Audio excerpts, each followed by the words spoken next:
तो उस टाइम पे बड़े बैरियर्स होंगे वुमेन फोटोग्राफी, क्योंकि इतनी कॉमन नहीं थी, क्योंकि तो कोई चैलेंजेस इनिशियल फेस हुए आपको कि वो जो एक बॉडी लैंग्वेज होती है ना ऑफ के, अच्छा ये तो ये कब तक करेगी, इसकी तो शादी हो जाएगी और ये क्यों लाइक लड़की हो के स्ट्रीट फोटोग्राफी क्यों करेगी, ये तो कह देगी वो मैं तो रंग काला हो रहा है, मैं तो धूप में नहीं जाऊंगी सो इसको जरूरत नहीं है हमारे अंदर इन्वॉल्व करने की, या इसको जरूरत नहीं है अपना नॉलेज देने की, because this will but I am glad कि that didn't happen. So I think हमारे कल्चर में बहुत सारी चीजें ऐसी नॉर्मल हैं कि कोई बात नहीं कि अगर लड़का खाना खा के उठ के चला गया उसको नहीं फिक्र बर्तनों की, बट उसको उसके अंदर ये एम्बेडेड है कि जो भी मेरी दोस्त है वो कर लेगी. और जो लड़कियां हैं उनके लिए भी बड़ी नॉर्मल बात है कि कोई उठ के चला गया और उन्होंने उसके बर्तन उठाए. बट I think के we really need to need to at least start thinking के why do we think it is normal.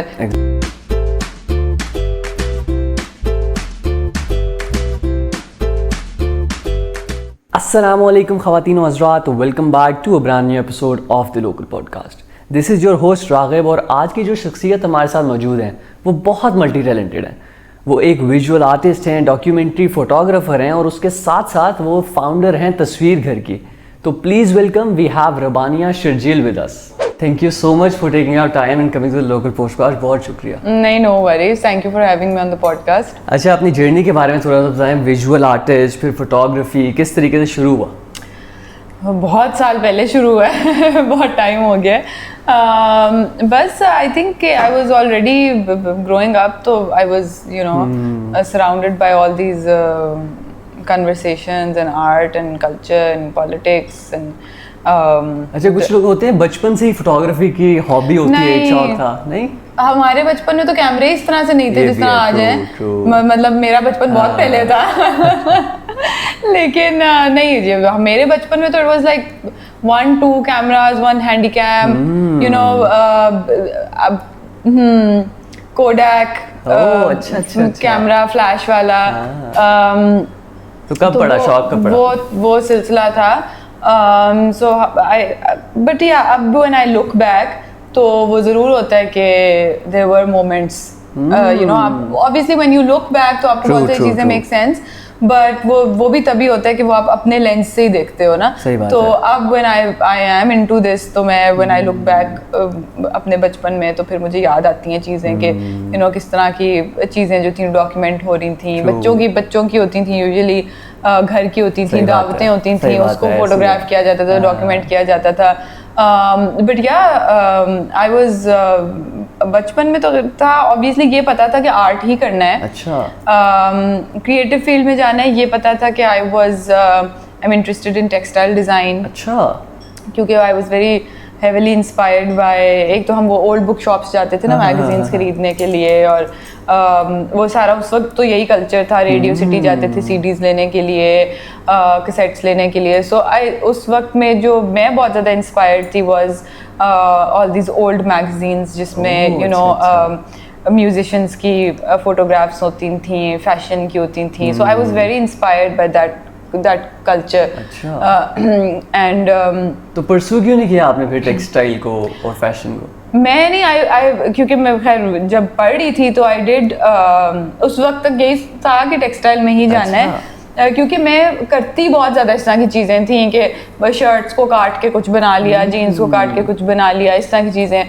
So I was very like hands on and very crafty. So I did take 2 textile minor subject मैंने रखा था, मैंने किया था. But then वो reality मुझे hit की कि डिज़ाइनर्स का टेम्परामेंट बहुत डिफरेंट होता है, बहुत पेशेंस होती है, उसका तरीका बहुत डिफरेंट होता है, उसका सेटअप बहुत डिफरेंट होता है. Although I had a good design sense, I had a good colour sense, लेकिन वो जो उसका टेम्परामेंट था ना वो मेरे टेम्परामेंट के साथ मैच नहीं होता था. उसी टाइम में I got introduce to photography through photography competition or something. And फिर वो introduce हुआ as a subject also, तो वो फिर मैंने रखा. And then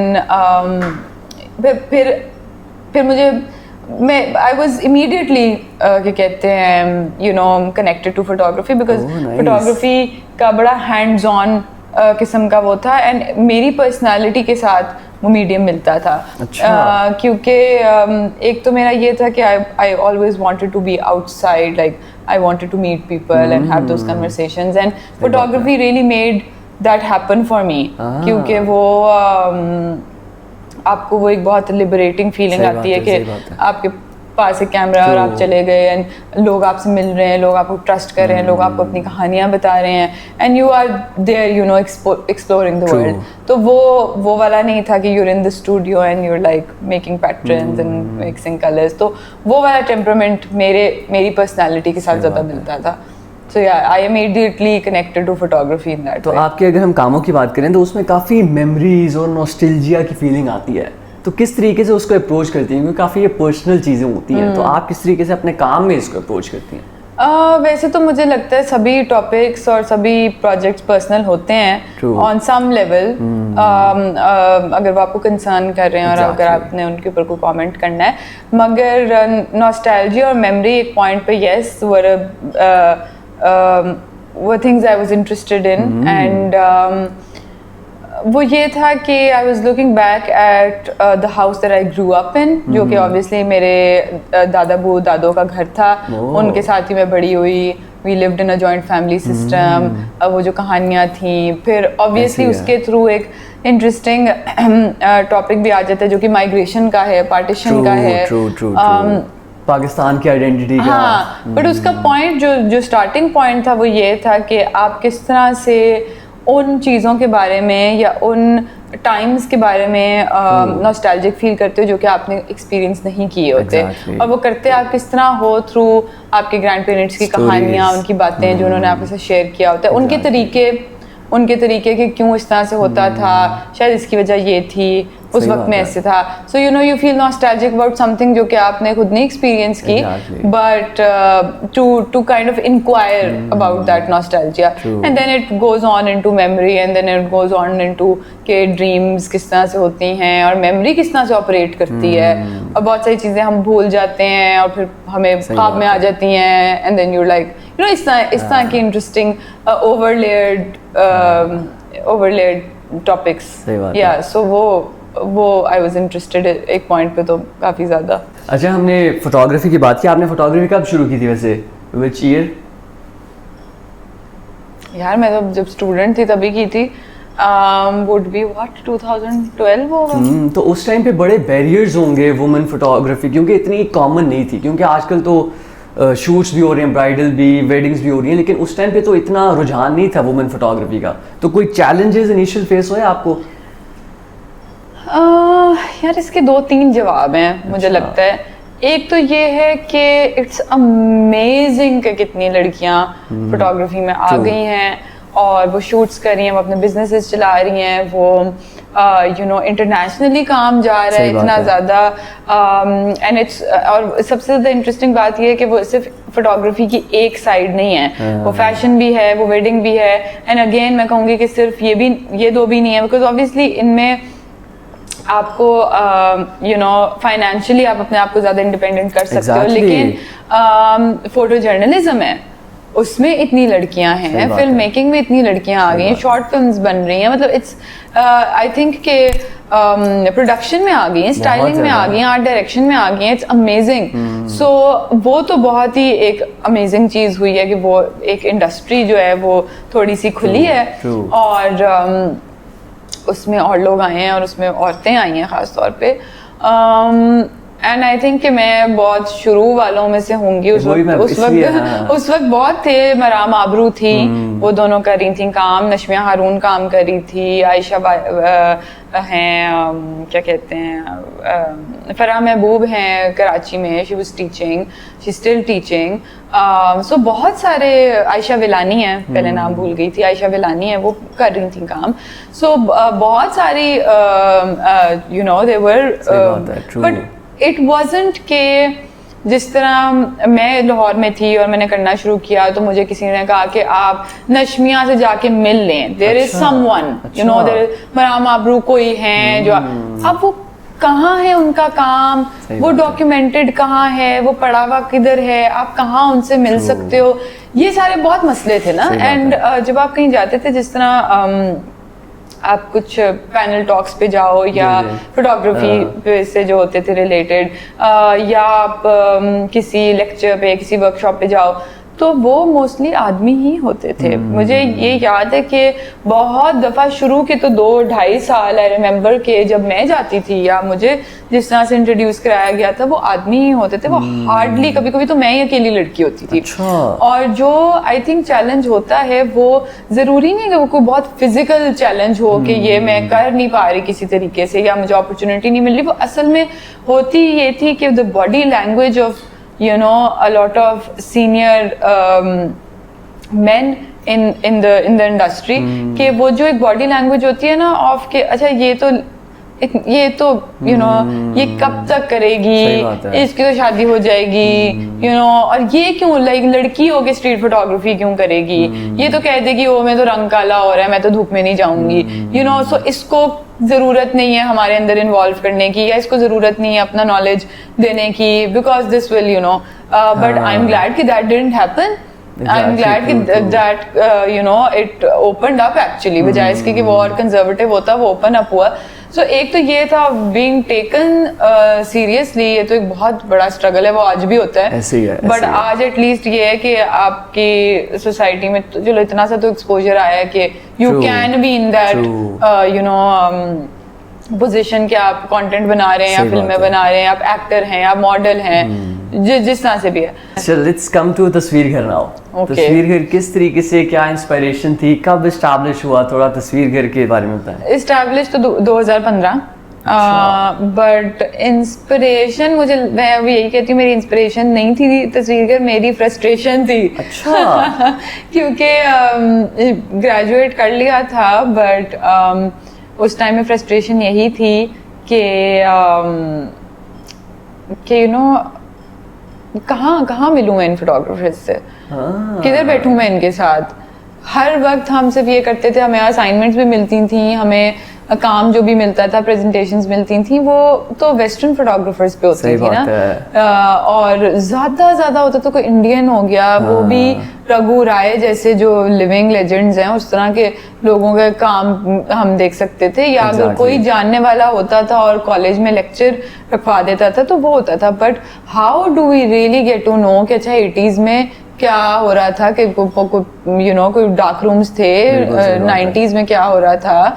ऑब्वियसली शायद जैदी एंड एस रोलो, ये जो फोटोग्राफर्स थे, इनका भी इसीलिए पता था बिकॉज हमारी फैमिली में इनकी पोर्ट्रेट्स होती थी। लेकिन वो भी बहुत एक खास किस्म के लोग वहाँ जाया करते थे और अपने वहाँ पे फैमिली पोर्ट्रेट्स कराते थे या बच्चों की पोर्ट्रेट्स कराते थे, वो तो एक खास वो था। सो बट उनकी लेगेसी क्या है, उनकी वो किस तरह शुरू हुए, कि नोबडी नोज। तो वो मेरी एक फ्रस्ट्रेशन जरूर थी कि ये मैं नाम सुनती जा रही हूँ, किस तरह मिलना है इनसे, कैसे बात करनी है और कैसे वो एक बाकियों को भी बताना है, और उस तरह से। तो एक ये था, और दूसरा ये बहुत फ्रस्ट्रेशन तो नहीं थी, but this I really wanted के हमारे जो इर्द गिर्द आर्ट में एक अजीब सी एक हायरार्की चलती है, और मुझे ये चीज़ इसलिए फील होती थी बिकॉज मैं ऑलरेडी एक ऐसे फैमिली से आ रही थी जो कि जब मैं अपने फ्रेंड्स के साथ जो कि आर्ट बैकग्राउंड से नहीं थे, उनके साथ गैलरीज में जाती थी तो मैं देखती थी कि a lot of people are not welcomed। ठीक है, और मेरे फ्रेंड्स इतने वेलकम्ड नहीं होते थे, whatever reason, चाहे उनके बॉडी लैंग्वेज थी, बिकॉज आर्ट की दुनिया है तो इंटिमिडेटिंग फॉर पीपल जो कि उसका हिस्सा नहीं है। सो ये चीज़ मेरे लिए बहुत अनोइंग थी कि इतना पेटी होने की अब ज़रूरत नहीं है, वक्त बदल गया। सो वो एक था कि let's create a space where photographers can meet, share their work, talk about it, but also that space is just open for everyone। ठीक है, it's inclusive, लोग आए, हम जज ना करें ऐसे लोग जो बड़े बड़े इंस्टीट्यूट से नहीं आते, it's okay। इसका मतलब ये नहीं है कि वो लेस टैलेंटेड हैं अगर वो किसी भी इंस्टीट्यूट से नहीं आते। सही बात है, ठीक है, क्योंकि that's the majority of our population. तो वो यही है कि जिनको एजुकेशन नहीं मिल रही but they are skillful, they are smart, they're talented, They want to do something. they have great sense of color, they have great sense of you know, आप जाते हो देखते हो जब सड़कों पे भी एक बंदा जिसने चाहे अपना अमरूद का ठेला लगाया हुआ, कुछ लगाया हुआ, उसके अंदर भी उसकी वो एक एस्थेटिक होती है। चाहे उसकी वजह ये हो कि हम एक कल्चरली रिच you know खित्ते में रहते हैं, वो है ज़रूर obviously, but it doesn't mean कि they can't be accepted or they can't be a part of you know other circles. So सही बात है। वो था two things. One was एक के मिल के बैठे हैं और अपना पैशन शेयर करें about photography, and then secondly yes, बहुत अनोइंग बात है कि अगर आप एक इंस्टीट्यूट से हो तो आप दूसरे के साथ बैठना नहीं चाहते और इस तरह की चीज़ें। सो वो कोशिश की थी कि स्पेस उस तरह से एक वेलकमिंग हो, एंड देन ऑब्वियसली बहुत सारी चीज़ें आप नहीं सोचते ना कि पैसों का पता नहीं होता। आई स्टार्टेड तस्वीर घर आफ्टर आई ग्रेजुएटेड, ठीक है, 2013 ऑलमोस्ट 2014 आई ग्रेजुएटेड। उसके बाद मैंने कुछ टाइम जॉब की एंड 2015 में आई स्टार्टेड दिस, तो I was also you know in my 20s, so yeah it's going to be 10 years तस्वीर घर को। तो उस वक्त नहीं पता था कि किस तरह से पैसे किस तरह करेंगे और चलाएंगे और सारा कुछ, but slowly it expanded and फिर उसकी और भी रीजंस बनी, उसके और भी पर्पसेस आए सामने, प्रोजेक्ट्स एंड एवरीथिंग, या बट इनिशियली यही था। अच्छा, तस्वीर घर को इट्स लाइक 10 years ऑलमोस्ट, है ना? तो क्या इम्पैक्ट आप क्या देख रही हैं, क्या रोल प्ले किया तस्वीर घर ने in fostering you know dialogue and creativity in the society? यार वैसे तो मेरी कोशिश ये होती है और मेरा दिल ये करता है कि कोई और कहे ये बात, अच्छा, कि ये इम्पैक्ट रहा है हमारी ज़िंदगी में या हमारे क्रिएटिव प्रोसेस में या हमारी अंडरस्टैंडिंग में जनरली, पर वो मुझे कहना पड़ता है। नहीं, उसमें ये है कि काफ़ी लोग जाहिर है they stay in touch and they give us feedback and they you know tell us कि क्या तस्वीर घर की कंट्रीब्यूशन रही है उनकी ज़िंदगी में। बहुत सारे ऐसे लोग हैं जिन्होंने पहली दफ़ा कोई रेजिडेंसी की या पहली दफ़ा कोई प्रोजेक्ट किया तो वो हमारे साथ किया, बिकॉज ज़ाहिर है हमारा मॉडल भी इस तरह का है कि we want to work with people जो कि यू नो अभी इमर्जिंग आर्टिस्ट हैं या अपकमिंग आर्टिस्ट हैं, जो कि बहुत ज़्यादा अभी इस्टेब्लिश्ड नहीं है, देयर नॉट बिग नेम्स, क्योंकि पॉइंट यही होता है कि आप किसी की जर्नी में उस पॉइंट पे अगर मेंटरशिप दे सको या यू नो कोई भी किसी भी तरह की अपॉर्चुनिटी या प्लेटफॉर्म हो, सो वो फिर वो इम्पैक्ट छोड़ सकता है उसके ऊपर। सो आई थिंक कि एट दिस पॉइंट हम बहुत सारे लोगों के साथ काम कर चुके हैं, बहुत प्रोजेक्ट्स कर चुके हैं, बहुत कोलैबोरेशंस कर चुके हैं, बट मुझे लगता है कि जो आपका असल रोल प्ले होता है वो ये होता है कि आपने वो अपॉर्चुनिटी दे दी, आपने वो कन्वर्सेशन शुरू कर ली एंड उसके बाद जो चीज़ डेवलप होती है। सो जिस तरह लोग आते हैं हमारी रेजिडेंसीज करते हैं, they you know complete the residency, they leave, फिर बाद में आपको पता चलता है कि अच्छा those two people are you know collaborating with each other, या जो कॉन्टैक्ट आपने उनको बना के दिया था अब उनकी यू नो उनकी अच्छी फंडिंग पे उनका कोई मॉडल चल रहा है या कोई यू नो कोई सस्टेन कर पा रहा है अपनी स्पेस को या यू नो उस तरह से। तो आई थिंक उस तरह से बहुत सारे लोग अपने प्रोजेक्ट्स कर रहे हैं, उनकी कोलैबोरेशंस चल रही हैं, उन्होंने अपने पार्टनर्स बनाए हैं, उन्होंने यू नो अपने कनेक्शंस बनाए हैं through Tasveer Ghar. So I think the impact is there. उसके अलावा कुछ इम्पैक्ट मुझे लगता है कि बहुत सटल भी होता है, कि शायद हमें बहुत सारी चीज़ें अपने इर्द गिर्द बहुत नॉर्मल लग रही होती हैं। जिस तरह मुझे याद है कि जब तस्वीर घर की रेजिडेंसी शुरू में हमने करना शुरू की थी, 2016 वाली एक की थी which was a collaboration with someone else, फिर 2017 में की थी। सो इस तरह की जो शुरू में रेजिडेंसीज की थी ना, उनमें इस तरह का होता था कि हालांकि हमारा एक इंट्रोडक्शन ज़रूर होता था रेजिडेंसी शुरू फर्स्ट डे पे, और हमारे अपने घर का भी माहौल ऐसा है कि अगर आपने खाना खाया है तो आप अपनी प्लेट उठा के खुद रख लो, एटलीस्ट इतना कर लो, ठीक है, कि ग्लास उठा के रख दो एंड इस तरह की चीज़ें।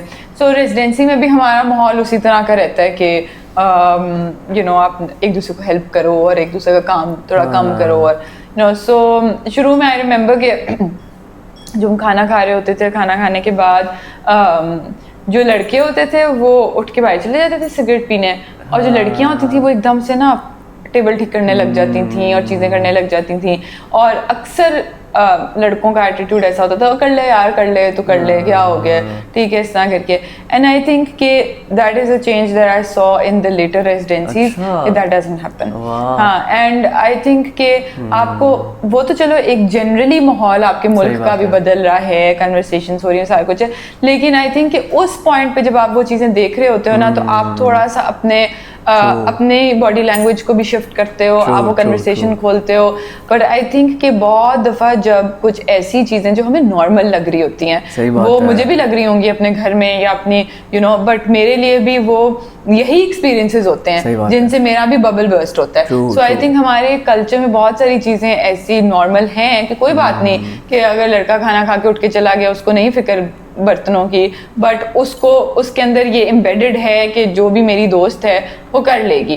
और जो लड़कियां हैं उनके लिए भी बड़ी नॉर्मल बात है कि कोई उठ के चला गया और उन्होंने उसके बर्तन उठाए। बट आई थिंक के we really need to really need to at least start thinking के why do we think it is normal, and we're living in like 2024, तो ये बातें कहाँ स्टैंड करती हैं। So ये वाले भी कुछ इम्पैक्ट्स होते हैं जो ज़रूरी होते हैं, लेकिन एंड बहुत सारे लोग हैं जो काम कर रहे हैं, बहुत ऑर्गेनाइजेशंस हैं जो इन चीज़ों के ऊपर काम कर रही हैं, बहुत सारे कि इन कन्वर्सेशंस के ऊपर। लेकिन मुझे लगता है कि बिकॉज तस्वीर kind of maintained it's organic approach, तो वो बेशक हम कोई बहुत बड़ी ऑर्गेनाइजेशन नहीं है, लेकिन जो इम्पैक्ट है, चाहे वो टाइनी इम्पैक्ट है, चाहे वो 10 लोगों के साथ वो कन्वर्सेशन करना है, चाहे वो 2 लोगों के साथ वो कन्वर्सेशन करना है, तो वो रोल कहीं वहाँ पे भी इम्पैक्ट करता है। सो वो इम्पैक्ट किसी भी तरीके से आप देख सकते हो, किसी की आर्टिस्टिक प्रैक्टिस में, किसी के एक्सपीरियंस में, मेरी पर्सनालिटी में चीज़ें इवॉल्व करने में। Similarly my parents are also very involved in the artist की प्रैक्टिस क्या है, और माय मदर ऑब्वियसली, क्योंकि वो मेंटोर करती हैं तो बड़ा इन्वॉल्व रहती हैं, और अक्सर ये होता है कि आर्टिस्ट बहुत अपनी पर्सनल चीज़ों के बारे में वो ज़रूर शेयर करते हैं, क्योंकि हर कोई किसी ना किसी स्ट्रगल से गुजर रहा होता है, वो ऑब्वियसली उनके प्रोसेस में भी उसी तरह से आता है। So I think similarly it also affects कि मेरे पेरेंट्स किस तरह से आप शिफ्ट करते हो और आप इवॉल्व करते हो, एंड सिमिलरली मैं किस तरह से इवॉल्व की हूँ। सही बात है। And so I think impact बहुत और तरीके से अपनी डायरेक्शंस ढूंढता है और डिफरेंट लोगों की जिंदगियों में करता है। बिल्कुल सही बात है, बिल्कुल सही बात है। अच्छा, टॉकिंग अबाउट योर कोई फेवरेट प्रोजेक्ट या फेवरेट एग्जीबिशन जो आप शेयर करना चाहें, जो अभी तक आपको लगता है कि यार ये फेवरेट थी मेरी? I think Lens and the Pen was a very good project.